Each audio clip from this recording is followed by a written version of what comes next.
আমাৰ এখন কানবাৰী মেউৰাটাৰী ডাঙৰ মাছৰ বজাৰ। ইয়াত বহুত ধৰণৰ মাছ আহে আৰু আমাৰ মই সভাপতি আৰু আমাৰ ছেক্ৰেটাৰী মকছুদুল ইছলাম ছেক্ৰেটাৰী, আমাৰ নেতৃত্বত ইয়াতে বৰ্তমান 20টামান ছিট আছে। আমি সকলোৱে মিলিজুলি ইয়াত মাছৰ ব্যৱসায় কৰি আছোঁ।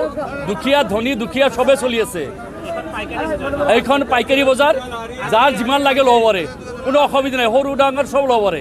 আজি ৰাতিপুৱা গুলি চলি থাকিব। ইয়াত 1000, 1200, 1500 এনেকুৱা বেচাকিনি হৈছে কেজি পাৰ কেজি।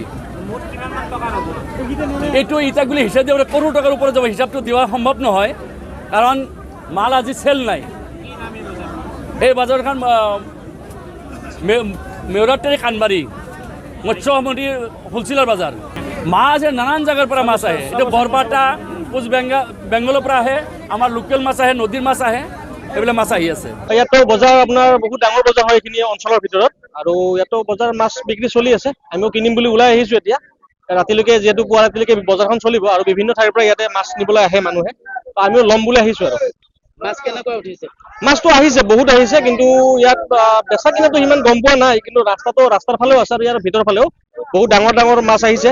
আপোনাৰ মাছ আহিছে, আপোনাৰ বিঘেদ আহিছে, যিমান ধৰণৰ মাছ আছে অসমত থলুৱা প্ৰজাতিৰ মাছখিনিৰ পৰা বাহিৰৰ পৰা যিমান আপোনাৰ চালানী মাছ আছে গোটেইখিনি মাছেই আহিছে ইয়াতে।